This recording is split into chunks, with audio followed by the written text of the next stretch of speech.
All right, so that's kind of interesting. But now what is this other look at target? Well, let's go ahead and close out our preview window and look at target, man. Look at target's cool.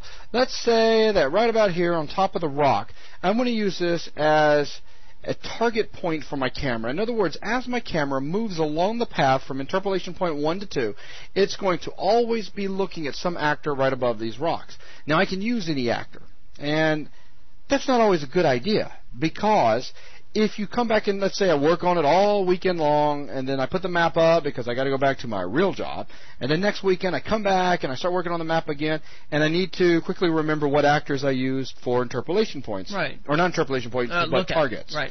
So perhaps I want to move some targets around. And I'm using path nodes and all sorts of weird stuff. That can end up getting you in trouble quickly locating what's what. But there's a way to combat this. Let's go ahead and come above the rocks, so maybe right about there. Come back over here to Tools, and look at this. Add a look target. So I'll just say Add a look target, back away. And what a look target is a special actor that is simply a bullseye. It's a bullseye. You can't go wrong with a bullseye. You can't. It's very easy to find this guy. So with very him in easy there, to look at. Very easy to look at, absolutely. So perhaps with this, I can just go ahead and come down over here and hit W, and I've got it centered up pretty good right there. Impressive. Maybe let's go ahead and hey, don't select. All right, there we go. Maybe move him down just a little bit like such. All right. Now, how do I use him? Well, let's go ahead and come back over here to Sub-Actions, and I want to change my orientation type from Interpolate to Look at Actor, and then I can come down here to Look At, and I can specify Use, and I can use the guy that's currently selected, which is my Look At target right there.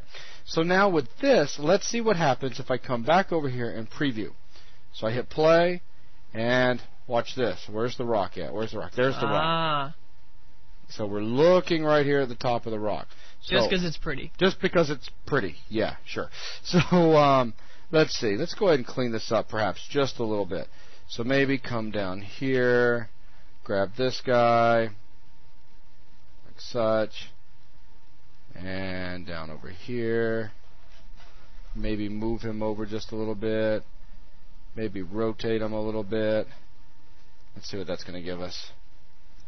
Okay, so that clears us away from the tree.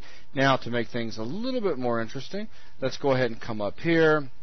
Let's grab this guy.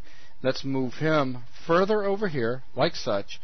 But I'm going to come over here to Actions, grab the second one so that I can get the Bezier handles, and then move this perhaps something like such so that I'm curving around the rock right here. So I'm just kind of making my shot look a little bit more interesting.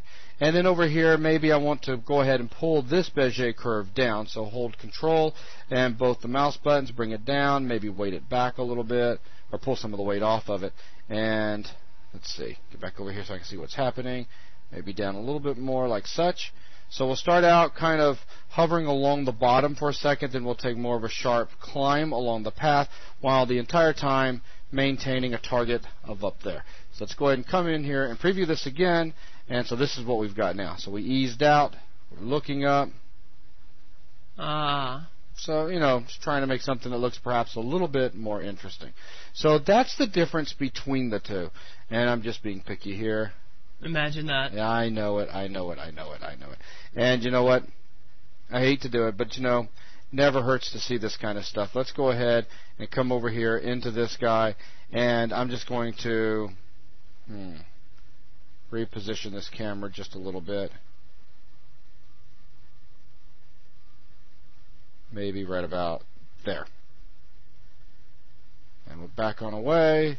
So we've got that. I like that a lot better. So let's see what this gives us now. If I come back over here to Sub-Actions, make sure we got the correct action selected, and then change this back over to Interpolate. So now, do a preview again, and there, I like that. So it's more along the water, then it's starting to come up. Now, of course, then when we get up here, we've got a bit of a problem. That's because we're still looking out straight ahead.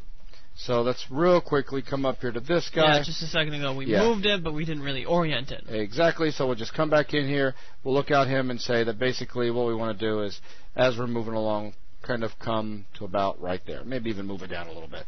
So now, let's go ahead and unlock that so we can move away. And that looks good. And let's do one last quick preview check. So coming along the water, starting to twist. pulling up over the rocks, big dramatic shot. Hooray. Wow, very cool. All right.